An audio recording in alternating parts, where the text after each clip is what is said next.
कुछ देर बाद बात करने के बाद राजवीर वापस घर आ गया। जब वो अपने रूम में आया तो रूम में इश्की सो रही थी। राजवीर आराम से इश्की के पास गया और उसके सिर पर किस किया। जैसे ही उसने किस किया उसकी नींद खुल गई। फिर राजवीर उसे देखकर बोला, अरे तुम्हारी नींद इतनी कच्ची तो नहीं थी कि एक किस में टूट जाए। इश्की ने कहा, आपको पता है ना, मुझे आपके बिना नींद नहीं आती है। अभी अभी बस आई थी और वो भी कच्ची। राजवीर बोला, ठीक है, मैं चेंज करके आता हूं। ये बोलकर राजवीर चेंज करने चला गया। दूसरी तरफ मिशा नीचे किचन में पानी लेने आई। तभी उसकी नजर एक परछाई पर गई, जिसे देखकर वो एक फ्लावर वास उठाकर उसे मारने के लिए बढ़ी। तभी जैसे उस परछाई को पता चला तो जल्दी से पलटकर मिशा के हाथ को पकड़कर बोला, मिशा मिशा क्या कर रही है? ये मैं हूं, मेहर। मिशा बोली, मेहर तुम? इतनी रात को ऐसे चोरों की तरह अपने घर में कौन आता है भला? इस पर मेहर बोला, अरे मुझे डर था कि कहीं मॉम ना देख ले, इसलिए ऐसे आ रहा था। मिशा बोली, वैसे इतनी रात तक तू था कहाँ?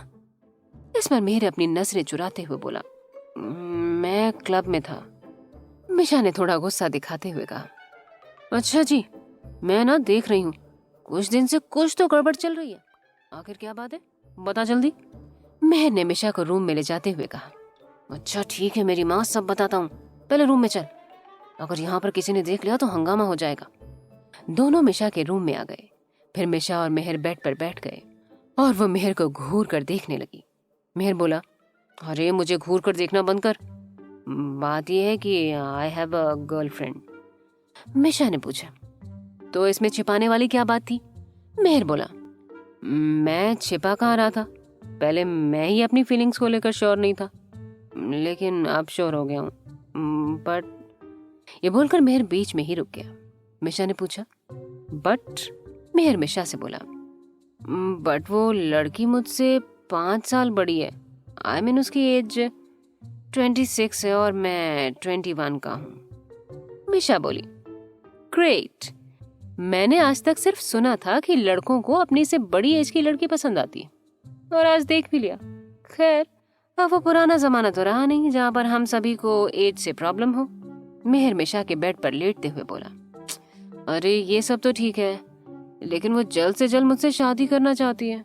अभी मेरी एज ही क्या है? मिशा ने चौंकते हुए कहा, व्हाट? शादी? वो भी इतनी जल्दी? तुम दोनों को डेट करते हुए कितना टाइम हो गया? मिशा के लिए ये बात एकदम चौंकाने वाली थी, क्योंकि मेहर ऐसा लड़का था जो इतनी जल्दी शादी करना तो दूर, वो तो इतनी जल्दी शादी के बारे में सोच भी नहीं सकता था। फिर वो कैसे इतनी आसानी से मान गया? मेहर बोला, हाँ यार, मुझे भी समझ में नहीं आ रहा है कि मैं क्या करूं। मैं उससे प्यार करता हूं, बट शादी बहुत बड़ा डिसीजन है और अभी तो मेरी पढ़ाई तक पूरी नहीं हुई है। मिशा बोली, वही तो, तू सोच पागल इंसान। अच्छा चल छोड़, कल सबसे डिस्कस करते हैं। वैसे तूने मुझे अपनी गर्लफ्रेंड का नाम नहीं बताया, क्या नाम है उसका? मिशा की बात सुनकर मेहर बोला, उसका नाम सोनिया है। मिशा ने इस नाम को दोहराया, सोनिया। मेहर मिशा से बातें करके वापस अपने रूम में चला गया। दूसरी तरफ राजवीर ने इश्की को अपनी बाहों में लेकर उसे सुला दिया था, पर नींद जैसे खुद उसकी आंखों से ओझल हो गई थी। उसे रह रहकर कार्तिक का ही ख्याल आ रहा था। उसे बस कैसे भी अपने दोस्त को ठीक करना था और इस जंजाल से बाहर निकालना था। राजवीर ने सारी बातें सोचते हुए एक नजर इश्की को देखा, जो उसकी बाहों में बेफिक्र होकर सो रही थी, और सोते समय वो बहुत ही मासूम दिख रही थी। उसे देखकर राजवीर फिर स्माइल करने लगा। उसे हमेशा लगता था कि वो सच में बहुत खुशकिस्मत इंसान है जो उसके नसीब में उसका प्यार था और उसके बेहद करीब था। उसे आज तक कभी भी इस बात का अफसोस नहीं हुआ था कि उसने इश्की की मर्जी के बिना उससे शादी की थी।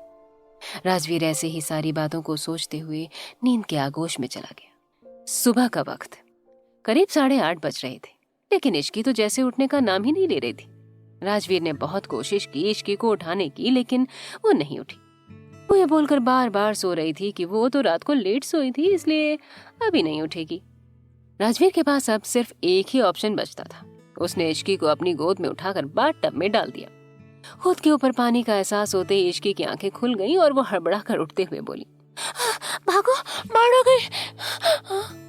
तभी इश्की के कानों में राजवीर की तेज आवाज सुनाई दी, इश्की, जिससे उसे होश आ गया और वो गुस्सा करते हुए बोली, राजवीर, मैंने कहा था ना मुझे और सोना है, फिर भी आपने मुझे उठाकर बाथटब में गिरा दिया। आप बहुत बुरे हो। राजवीर बोला, हो गया तुम्हारा नाटक, अब रेडी होकर आओ, तुम्हें कॉलेज भी जाना है। राजवीर ये बोलकर वहां से चला गया। इश्की रेडी होकर बाहर आई और उसने देखा तो राजवीर अपने ऑफिस के लिए निकल रहा था। इश्की ने जल्दी से उसे पीछे से जाकर गले लगा लिया और बोली, मेरा कॉलेज जाने का मन नहीं कर रहा है, क्या मैं छुट्टी कर लूं? मान जाओ ना प्लीज। राजवीर पीछे पलटकर उसे देखते हुए बोला, अभी तुम्हें अपनी क्लासेस पर ध्यान देना चाहिए और तुम छुट्टी करने की बात कर रही हो। इश्की मासूम सी शक्ल बनाकर बोली, एक ही दिन की तो बात है। पर राजवीर कहाँ मानने वाला था। उसने कहा, मैं खुद तुम्हें कॉलेज छोड़ने जाऊंगा। उसके बाद राजवीर ने इश्की और मिशा को कॉलेज छोड़ दिया। इश्की और मिशा अपने कॉलेज के कैंटीन में बैठे हुए थे। इश्की आज थोड़े गुस्से में दिख रही थी, जिसे देखकर मिशा ने पूछा, क्या हुआ इश्की, आज तेरा मूड ठीक नहीं लग रहा है? इश्की बोली, हाँ यार, आज मेरा कॉलेज आने का मन ही नहीं था, लेकिन राजवीर वो खुद मुझे कॉलेज छोड़ गए। खैर छोड़ो, तूने मुझसे कहा था कि तुझे मुझे कुछ जरूरी बात बतानी है, वो कौन सी बात है? मिशा बोली, हाँ मैं तो भूल ही गई थी, दरअसल बात मेहर के बारे में है। इश्की ने पूछा, मेहर के बारे में? ऐसी कौन सी बात है? मिशा बोली, हाँ यार, मेहर की एक गर्लफ्रेंड है जो उससे उम्र में 5 साल बड़ी है, और तो और वो अभी मेहर से शादी करने के लिए बोल रही है। इश्की ने चौंकते हुए पूछा, शादी मेहर से? वो भी इतनी जल्दी? How is this possible? Misha बोली, क्या किया जाए, मेहर ने बताया वो उसे बहुत प्यार करता है, जाहिर सी बात है उसे वो दुखी नहीं करना चाहेगा। इश्की बोली, बड़ी अजीब बात है, वो लड़की अभी से ही क्यों मेहर से शादी की बात कर रही है? ऐसी कौन सी आफत आ गई है कि उसे इतनी जल्दी शादी करनी? अगर मेहर उससे प्यार करता है तो उसी से शादी करेगा, फिर वो आज करे या कल। तभी वहां पर रेहान आकर बोला, क्या चल रहा है, इतना सीरियस माहौल क्यों है? इश्की बोली, कुछ नहीं, किसी की बर्बादी के बारे में सोच रहे थे। रेहान बोला, राजवीर सर को बर्बाद करने के बाद भी तुम्हें चैन नहीं मिला जो तुम किसी और को बर्बाद करने के बारे में सोच रही हो? उसकी इस बात पर इश्की चिढ़ गई और थोड़ी ऊंची आवाज में बोली, काश मैं कर पाती तो सबसे पहले तुम्हें ही बर्बाद करती, बंदर कहीं के। इतना बोलकर इश्की वहां से उठकर अपनी प्रैक्टिस के लिए निकल गई। उसके जाते ही मिशा ने पूछा, तुम क्यों मेरी फ्रेंड से लड़ते रहते हो, तुम्हारा खाना नहीं बचता है क्या उससे बिना लड़े? रेहान बोला, पता नहीं क्यों पर इश्की को इरिटेट करने में बड़ा मजा आता है। उसकी बात पर मिशा बोली, अच्छा, और जब वो तुम्हें इरिटेट करने लग जाएगी ना, तब मेरे पास मत आना भागते हुए। दोनों ऐसे ही बातें करने लग गए। इधर इश्की जब अपनी बॉक्सिंग प्रैक्टिस के लिए आई तो उसे वहां पर तंज दिखाई दिया, जो कि अपने हाथों में बॉक्सिंग ग्लव्स पहनकर प्रैक्टिस कर रहा था। उसे देखकर इश्की बोली, मिस्टर कपूर, आप यहाँ पर और ऐसे? तंज ने कहा, हाँ, मैंने सोचा कि मुझे भी प्रैक्टिस किए हुए बहुत दिन हो गए हैं, तो क्यों ना थोड़ा सा प्रैक्टिस किया जाए। इश्की बोली, अच्छा। फिर इश्की ये अपने वार्म अप में लग गई। उसने तंज को इग्नोर कर दिया, लेकिन तंज लगातार इश्की को देखे जा रहा था। तब इश्की का फोन रिंग हुआ। इश्की की नजर फोन पर गई तो उसके ऊपर राजवीर का नाम फ्लैश हो रहा था। उसे देखकर इश्की के चेहरे पर बड़ी सी स्माइल आ गई, जिसे तंज ने भी नोटिस कर लिया था। तंज अपने मन में बोला, ऐसे कौन से इंसान का कॉल आया है जिसे देखकर इश्की इतनी खुश हो गई? क्या ये कॉल उसके बीएफ का है? ये सोचते हुए तंज इश्की के थोड़ा सा पास आकर खड़ा हो गया, जिससे वो इश्की की बातें सुन सके। इश्की खुशी खुशी फोन पर बातें करने लगी। इश्की बोली, अच्छा जी, हाँ हाँ हाँ, मैंने खाना खा लिया है। अच्छा, मुझे आपसे गुस्सा होना चाहिए, लेकिन मैं फिर भी नहीं हूँ।